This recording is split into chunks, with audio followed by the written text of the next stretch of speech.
이 새벽에 우리에게 주시는 하나님의 말씀은 구약성경 예레미야애가 4장 11절부터 22절까지의 말씀입니다.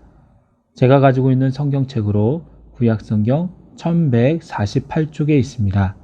이제 하나님의 말씀을 받들어 읽겠습니다. 여호와께서 그의 분을 내시며 그의 맹렬한 진노를 쏟으시며 시온의 불을 지르사 그 터를 사르셨도다.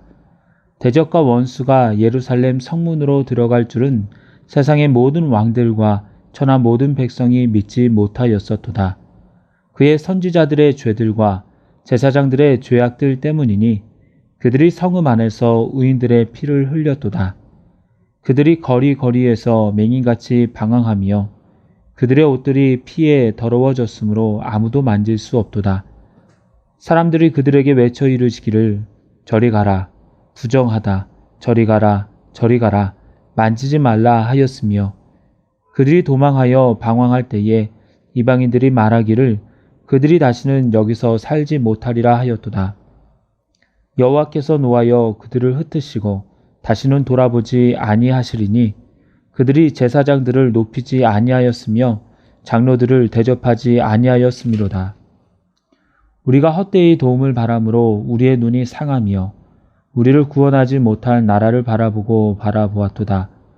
그들이 우리의 걸음을 엿보니 우리가 거리거리마다 다 다닐 수 없으며 우리의 끝이 가깝고 우리의 날들이 다하였으며 우리의 종말이 이르렀도다. 우리를 뒤쫓는 자들이 하늘의 독수리보다 빠르며 산 꼭대기까지도 뒤쫓으며 광야에서도 우리를 잡으려고 매복하였도다. 우리의 콧김 곧 여호와께서 기름 부으신 자가 그들의 함정에 빠졌으며 우리가 그를 가리키며 전에 이르기를 우리가 그의 그늘 아래에서 이방인들 중에 살겠다 하던 자로다. 우스 땅에 사는 딸 에돔아 즐거워하며 기뻐하라. 잔이 내게도 이를지니 내가 취하여 벌거 벗으리라. 딸 시온아 내 죄악의 형벌이 다하였으니 주께서 다시는 너로 사로잡혀 가지 아니하게 하시리로다. 딸 에돔아 주께서 내 죄악을 벌하시며 내 허물을 드러내시리로다. 아멘. 이 시간에는 단말과 쓴말이라는 제목으로 말씀을 나누도록 하겠습니다. 오늘자 생명의 삶에 나오는 예화입니다. 스톡데일 패러독스라는 말이 있습니다.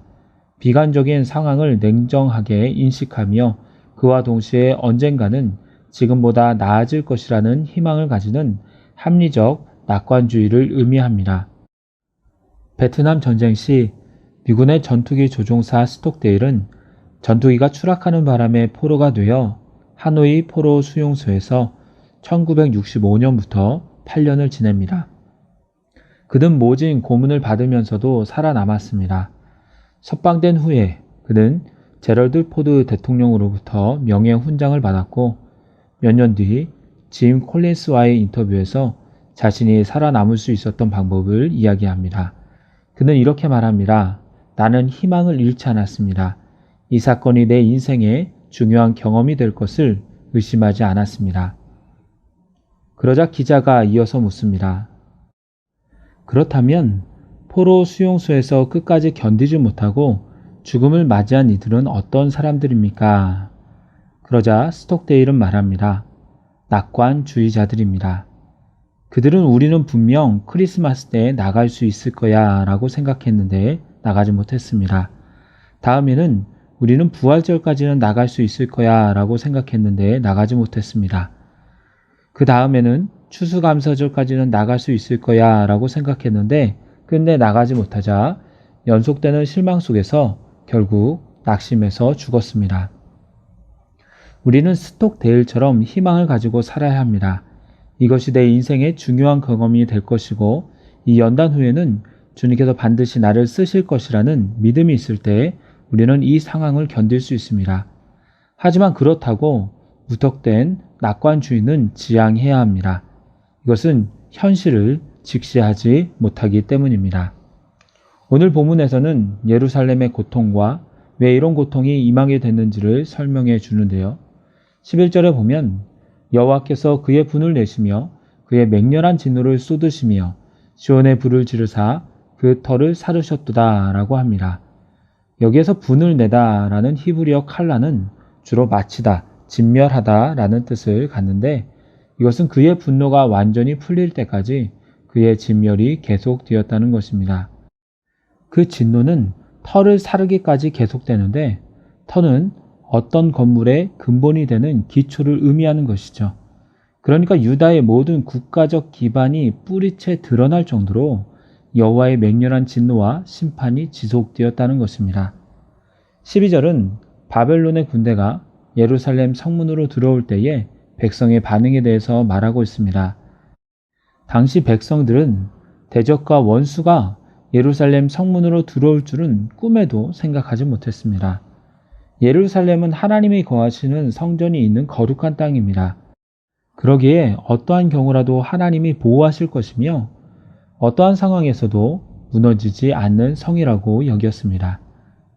특히 거짓 선지자들은 예루살렘은 절대 무너지지 않을 거라고 예언했습니다. 예레미야 28장 2절에서 3절에 보면 거짓 선지자 하나냐의 예언이 나옵니다. 만군의 여호와 이스라엘의 하나님이 이같이 일러 말씀하시기를 내가 바벨론의 왕의 멍에를 꺾었느니라. 내가 바벨론의 왕 느부갓네살이 이곳에서 빼앗아 바벨론으로 옮겨간 여호와의 성전 모든 기구를 2년 안에 다시 이곳으로 되돌려 오리라. 예루살렘의 완전한 멸망 전에 바벨론의 1차와 2차 침략이 있었는데요. 하나냐는 이때 빼앗긴 성전 기구가 2년 안에 다시 되돌아올 것이라고 예언합니다. 더 이상의 바벨론의 침공은 없을 것이며 2년 안에 여호와 하나님께서 이스라엘을 회복시켜 주시고 더욱 강건하게 만들어 주신다는 것입니다. 거짓 선지자들은 계속해서 희망을 말합니다. 마치 베트남 전쟁에서 포로로 끌려가 계속해서 곧 오는 희망을 기대하는 낙관주의자들처럼 곧 이 말 하나님의 회복을 예언하는 것입니다. 하지만 이 당시에도 예레미야 선지자는 이렇게 예루살렘을 향하여 예언합니다. 예레미야 25장 9절과 11절입니다. 보라, 내가 북쪽 모든 종족과 내 종 바벨론의 왕 느부갓네살을 불러다가 이 땅과 그 주민과 사방 모든 나라를 쳐서 진멸하여 그들의 놀램과 비웃음거리가 되게 하며 땅으로 영원한 폐허가 되게 할 것이라. 여호와의 말씀이니라. 이 모든 땅이 폐허가 되어 놀랄 일이 될 것이며 이 민족들은 70년 동안 바벨론의 왕을 섬기리라. 예레미야는 나라가 망한다고 말합니다. 폐허가 된다고 말합니다. 70년 동안은 바벨론의 왕을 섬겨야 한다고 합니다. 하지만 유다의 왕과 백성들은 참 선지자의 말을 듣지 않았습니다. 거짓 선지자들의 곧 다가올 희망적인 예언만을 들을 뿐이었습니다. 하나님이 자신들을 벌할 리 없다는 것입니다. 그러나 결국 예레미야의 예언대로 예루살렘 성문으로 바벨론은 쳐들어왔고 남유다는 멸망하게 됩니다. 오늘 본문에서는 그 탓을 누구에게로 돌리고 있습니까? 13절에 그의 선지자들의 죄들과 제사장들의 죄악들 때문이니 그들이 성읍 안에서 의인들의 피를 흘렸도다. 구약에서 선지자의 주력 책무는 죄를 지적하는 일이었습니다. 그러기에 나라의 죄가 많으면 많을수록 악이 번영하면 번영할수록 하나님은 기라성 같은 선지자들을 보내셨습니다. 대표적인 선지자가 엘리야나 엘리사 모두 북이스라엘의 죄악이 가장 클 때인 아합 왕 때 하나님을 섬기기보다 여호와를 섬기는 자를 잡아 죽이고 우상이 국교가 되었던 시기의 선지자입니다. 죄악이 만연했던 남유다 또한 많은 선지자가 있었을 것입니다. 하지만 그중 거짓 선지자들은 하나님의 말씀인 죄를 지적하고 책망하여 백성들을 돌이키게 하고 회개하게 하는 것이 아니라 무조건적인 희망과 평안을 예언함으로써 백성들이 회개할 기회를 빼앗아 버렸습니다. 또한 제사장들은 거짓 선지자들과 입을 맞추어 성전세와 11조, 감사의 예물과 번제를 바치면 그들의 삶은 상관없이 모든 죄가 사라진다는 거짓 교훈으로 자신들의 이익을 챙기며 백성의 눈을 멀게 했습니다. 이뿐만이 아닙니다.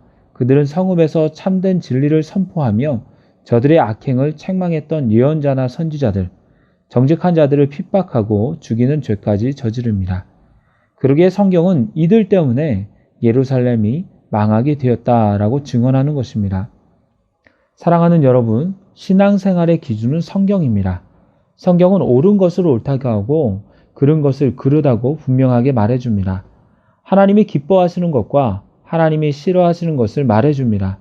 내 생각에, 사람들의 생각에 이런 것 같다라는 말에, 내가 듣고 싶어하는 말에 속지 마십시오. 예수님을 믿는다는 것은 내 기준에서 내가 누릴 것을 다 누리면서 편하게 사는 것이 아니라 조금 불편해도, 조금 힘들어도 나의 삶의 주인이신 주님께 초점을 맞추며 그 뜻대로 나아가는 것입니다. 예배 좀 빠져도, 기도 좀 안 해도, 봉사 좀 안 해도 먹기 살기 힘드니 주님께서 봐주실 거야. 주님께서 괜찮다 하실 거야. 하나님의 자녀는 비록 죄 가운데 살아도, 비록 하나님이 우선순위가 되지 않는 삶을 살아도 다 복된 삶을 살아가게 될 거야 라는 그런 자신의 말에, 다른 사람의 거짓된 말에 결코 속지 마시기 바랍니다. 그것은 거짓말입니다. 이렇게 거짓을 말한 선지자들과 제사장들은 어떤 수모를 겪습니까? 14절 이후에 보면 맹인같이 방황하며 그들의 옷은 피로 더러워져서 아무도 만질 수 없습니다. 구약의 남용 환자는 자신을 만지면 부정이 옮겨져서 다른 사람도 부정할까봐 머리를 풀고 윈 입술을 가리고 부정하다 부정하다 외쳤습니다. 하지만 지금은 스스로 외치는 것이 아닙니다. 다른 사람이 선지자나 제사장들을 보며, 거짓된 선지자 제사장들을 보면서 부정하다, 저리 가라, 우리를 만지지 말라 하면서 배척하는 것입니다. 마치 더럽고 냄새나는 사람을 멀리하듯이 욕하며 배척하는 것입니다. 17절부터는 예레미야는 다시 현실을 보게 됩니다. 바벨론이 침공을 할 때 유다는 애굽이라는 헛된 도움을 바라보았습니다. 하나님은 선지자를 보내셔서 지속적으로 애굽을 의지하지 말고 여호와 하나님만을 바라보라고 하셨으나 유다는 계속해서 애굽만을 바라보다가 구원하지 못할 나라를 바라보다가 바벨론에 의해서 속수무책으로 당할 수밖에 없었습니다. 바벨론의 군사들은 무섭도록 쫓아옵니다. 거리마다 쫓아오니 다닐 수가 없습니다. 뒤쫓아오는 자들이 마치 하늘의 독수리보다 빠른 것 같다라고 합니다. 이들은 산꼭대기에서도 광야에서도 이스라엘 백성들을 포로로 삼기 위해서 저들을 붙잡습니다. 21절과 22절은 에돔에 관한 말씀인데요. 에돔은 사해 남쪽과 동쪽에 걸쳐 있었습니다. 이들은 에서의 후손으로서 이스라엘과는 친척 관계에 있다고 볼 수 있었던 민족이었지만 바벨론의 침공 때 남유다에게 도움을 주기는커녕 침략자 바벨론을 도와서 예루살렘을 공격하며 바벨론의 침입을 유다의 영토를 빼앗을 기회로 삼았습니다. 하나님은 이런 에돔을 두고 보지 않으시고 남유다의 멸망에 동조한 에돔의 죄악을 벌하시며 저들은 수치를 당할 것입니다. 그리고 시온은 그 형벌이 다 마치는 날 다시 회복될 것입니다. 이제 말씀을 맺도록 하겠습니다. 양약은 고구이나 이어병이요 충어는 여기나 이어행이라 라는 말이 있습니다. 좋은 약은 입에 쓰지만 병에는 이롭고 숭성스러운 말은 귀에 거슬리지만 행동에는 이롭다라는 말입니다.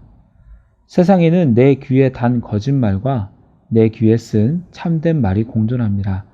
무엇이 하나님의 뜻인지는 말씀인 성경을 통해서 들을 수 있고 기도하며 성령의 말씀에 귀를 기울일 수도 있으며 정말 바르게 말해줄 수 있는 지도자를 찾아갈 수도 있습니다.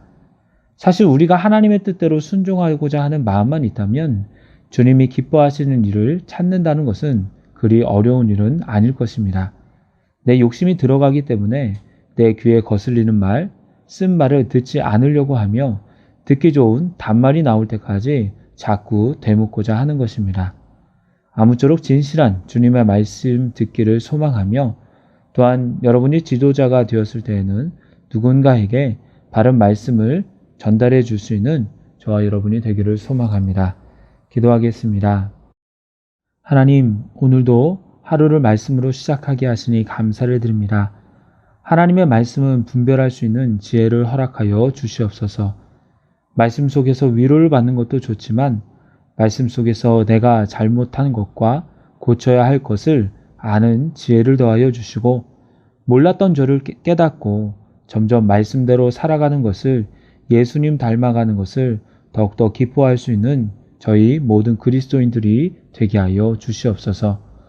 또한 다른 이들을 위하여 기도하며 참된 하나님의 말씀을 전달할 수 있는 말씀의 통로로 사용하여 주시옵소서. 이 모든 간구 예수님의 이름으로 기도드리옵나이다. 아멘.